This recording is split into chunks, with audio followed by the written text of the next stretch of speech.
प्रभु श्री राम की कृपा नहीं हो रही है, इसलिए मुझ तक निमंत्रण नहीं पहुंच रहा है। हमारे प्रधानमंत्री नरेंद्र मोदी जी, इस जामवंत को आप अपने कर कमलों से निमंत्रण भेजिए। आश्रय में चेहरा के जामवंत हमारे साथ हैं, इनको निमंत्रण नहीं मिला। ऐसे में अगर मैं बात करूँ 4 ही दिन बचा है, 4 दिन में सोचिए कि अभी तक कोई निमंत्रण नहीं मिला है। और जाहिर सी बात है दुख जरूर होगा, लेकिन खुशी भी है क्योंकि भव्य निर्माण 550 वर्ष बाद जो है कि अयोध्या में रामलला विराजमान हो रहे हैं। राम के किरदार निभाने वाले राम पहुँच गए, सीता पहुँच गए, लक्ष्मण और साथ साथ लव कुश पहुँच गए, जामवंत नहीं पहुँच पाए। कह रहे हैं कि सब जो दर्शक देख रहे हैं वो कह रहे हैं कि उनको ऐसा ही पहुंच जाना चाहिए, क्योंकि वे जो है कि देशभक्त जो है कि है राम में जो है सबके हैं, वहां पहुंच जाना चाहिए था। तो आप कह रहे हैं कि बिना निमंत्रण कहीं नहीं जाना चाहिए। देशभक्त तो मैं हूँ, धर्म मैं हूँ। हाँ। लेकिन धर्म को छोड़ के मैं कुछ नहीं हूँ। लेकिन सच्चाई ये है कि देखिए, ऐसे में यदि मैं मान सम्मान का पात्र हूँ तो मुझे बुलाना चाहिए, क्योंकि उस राम दल का नेतृत्व जामवंत क्या करता था। जामवंत अति बूढ़ा था और ब्रह्मा जी का मानस पुत्र था।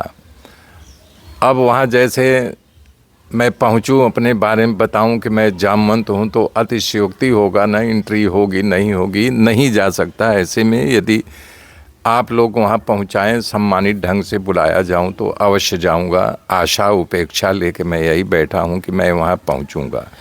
आप कह रहे निमंत्रण नहीं मिला, वहीं जो है कि उत्तर प्रदेश के पूर्व मुख्यमंत्री व सपा प्रमुख अखिलेश यादव भी कह रहे हैं कि मुझे निमंत्रण नहीं मिला। और उधर से कहा जा रहा है कि निमंत्रण उन्हें दिया गया, लेकिन जो है कि वो वहाँ पर नहीं आ रहे, ठुकरा दिए न्योता को। तो क्या कहेंगे, जो है कि उन्हें सरकार की तरफ न्योता मिलना चाहिए, या फिर जो है कि जिस प्रकार से हिंदू परिषद के लोग निमंत्रण दिए उनके माध्यम से नहीं जाना चाहते हैं, किसके माध्यम से निमंत्रण मिले को वहाँ पहुँचें?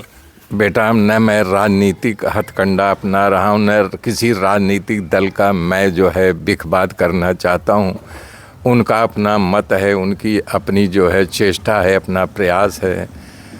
वो जाएं चाहे न जाएं, उनके ऊपर निर्भर करता है। हमको तो जब तक निमंत्रण नहीं आएगा तब तक नहीं जाऊंगा।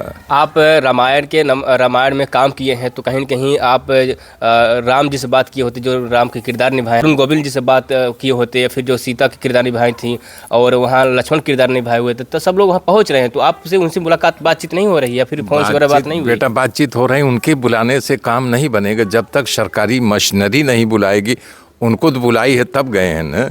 हम उनसे बात करके, हमको हमारे मित्र हैं श्याम सुंदर पाराशर, उनके यहाँ कल गया था प्रयागराज में, उनको भी निमंत्रण आया। उन्होंने कहा हमारे साथ चलो, बोला नहीं आपके साथ नहीं जाऊंगा। ऑफिशियली हमको भी आना चाहिए ना। तो क्या कहेंगे आप जामवंत की भाषा में, योगी जी क्या कहेंगे अगर निमंत्रण आपको नहीं मिला, छूट रहे हैं, तो क्या कहना चाहेंगे आप? अब भगवान की कृपा नहीं बन पा रही, मैं किसी क्यों दोष दूं। मान लो उनकी कृपा नहीं हो रही, नहीं बुलाया जा रहा हूं, अब बुलाने जाने की इंतज़ार कर रहा हूँ। बाकी उनकी प्रभु की मर्जी। आप क्या कहेंगे आप जामवंत की भाषा में, क्योंकि लोग जो दर्शक जो प्यार दुलार दे हैं वो आपकी जामवंत वाले भाषा पे बहुत सारे प्रसन्न हुए हैं कि मुझे बहुत अच्छा लगा। कम से कम जो पुराने सदियों जो पुराना जो चला आ रहा था कि राम सीता व जामवंत और तमाम किरदार निभाए हुए, और उनके आवाज़ में जब आप कहते हैं तो वो साक्षात लगता है। जैसे कि अगर कोई स्वप्न देखता है तो राम का देखता है तो वो जो अरुण गोविंद का चेहरा सामने आ जाता है, तो वैसे जामवंत का चेहरा भी लोगों के सामने आता है। तो क्या कहेंगे भी आप? जा पर कृपा प्रभु की होई, ता पर कृपा करें सब कोई। प्रभु श्री राम की कृपा नहीं हो रही है, इसलिए मुझ तक निमंत्रण नहीं पहुंच रहा है। जय श्री राम। श्री राम जी का कृपा जामवंत पर नहीं पहुंच पा रहा है। शायद यही कारण रहा कि जामवंत जो है कि अयोध्या धाम नहीं पहुंच पा रहे हैं। लेकिन जिस प्रकार से चर्चा चल रहा है सोशल मीडिया पे, तमाम जगहों पे चल रहा है कि उन लोगों को वहां पर जाना चाहिए जिनको निमंत्रण नहीं मिला हुआ है। लेकिन इनका कहना है कि एक सरकारी मशीनरी होता है जिसके तहत जो है कि चिन्हित लोगों को जो है कि निमंत्रण दिया जाता है, जो किरदार निभाए हुए हैं। ऐसे में अगर मैं बात करूँ तो अरुण गोविंद और जो सीता माँ का जो रोल किए थे दीपिका चिखलिया, और रामायण लक्ष्मण जो किरदार निभाए सुनील लहरी, तमाम लोग वहाँ पहुँच रहे हैं। लेकिन जामवंत कह रहे हैं कि मुझे पहुँच गए हैं, वहाँ पहुँच गए हैं, और साथ साथ लव कुश भी पहुँच गए हैं साथ साथ। जो भी बच्चे बना दिए होंगे पहुंच गए, लेकिन अब जामौन छूट रहे हैं। अब इनका कहना है कि मुझे वहाँ कई सरकारी सिस्टम से और सरकारी द्वारा निमंत्रण मुझे मिलता तो मैं वहाँ पर जाता। अगर वहाँ पर मैं जाऊँ, ऐसे ही अगर जाऊँ तो शायद जो कोई पहचाने ना पहचाने तो जो है कि एक अलग फील होगा। इसलिए जो है कि माननीय मुख्यमंत्री जी से मैं निवेदन करूँगा, साथ साथ इनका भी निवेदन है कि इन्हें जरूर जो है अनुग्रहित करें, जरूर उनका निमंत्रण दें, उन्हें जरूर बुलाया जाए। लेकिन वहाँ शंकराचार्य लोग भी नहीं पहुँच रहे। वो कह रहे हैं कि जो है कि पूर्ण रूप से मंदिर तैयार नहीं किया गया है। तो आप क्या कहेंगे?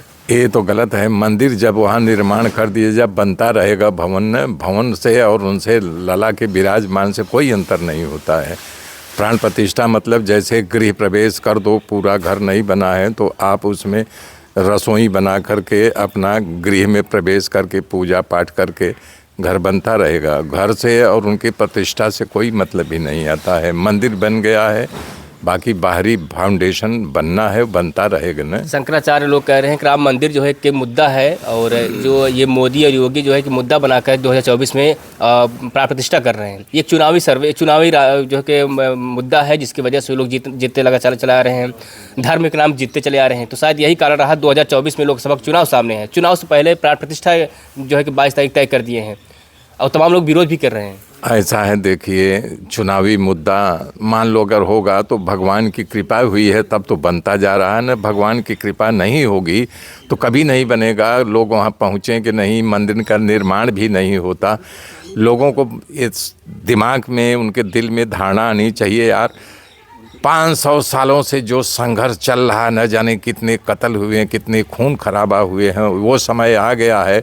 यदि बन रहा है तो बनने में सहाय होना चाहिए ना, कि मंदिर बन जाए यार। हमारे देश का रुतबा जो जैसे था वैसे फिर एक बार राममय नगरी बन जाए। आप एक जो है कि धर्म के नाम पे विख्यात हैं, लोग जानते हैं जामौन के नाम पे, लेकिन आप लोकतांत्रिक अधिकार से आप वोटिंग भी करते होंगे। मेरा एक सवाल ये रहेगा, क्या जिस प्रकार से लोग विरोध कर रहे हैं कि नहीं ये बैलेट पेपर से वोट दिया जाए, ईवीएम हटा दो, तो आप क्या विचार है? क्या ईवीएम वास्तव में हटा दे जो है कि बीजेपी फिर भी जीत जाएगी, या फिर बैलेट पेपर से होना चाहिए? ईवीएम देना चाहेंगे बैलेट पेपर से? ये देखिए, लोगों की अलग अलग धारणा है। कहीं न कहीं वो छेद करना चाहते हैं कि कैसे सामने वाली की नैया डुबाऊं। बेटा मैंने बोल दिया ना, मैं राजनेता हूं, न राजनीतिक हथकंडा पे कोई बात करना चाहता हूं। ये सरकार का काम है। सरकार जो निर्धारित करेगी उसी ढंग से लोगों को चलना चाहिए। अपने हमारे तुम चालो कि नहीं वोटिंग मशीन नहीं, हम यहीं आए यहीं लिखूंगा, ये कभी हो सकता है? सरकार जो चाहेगी वहाँ लोग इकट्ठा होंगे, उसी ढंग से मत होता है। तो ईवीएम या बैलेट, दो ऑप्शन में आप बताइए। ऐसे बोल दिया, हमारा उस पर कुछ नहीं बोलूँगा। जो सरकार निर्धारित करेगी उस पर।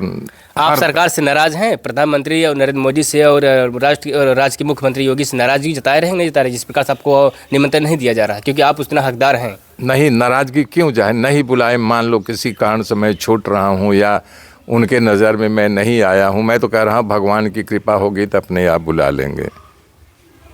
किसी की नाराज़गी रही तो भी मैं खुश हूँ, तब भी खुश हूँ, पहुँचूँगा तब भी खुश रहूँगा।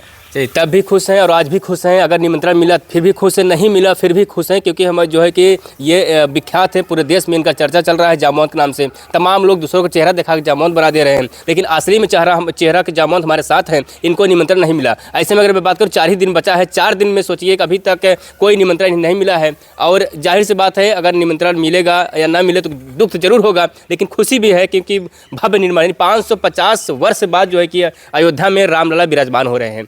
तो मित्रों, आपकी क्या राय है? आप जो है कमेंट में अपनी राय जरूर दीजिएगा जामौन के लिए। और वीडियो देखने के आप सबको धन्यवाद।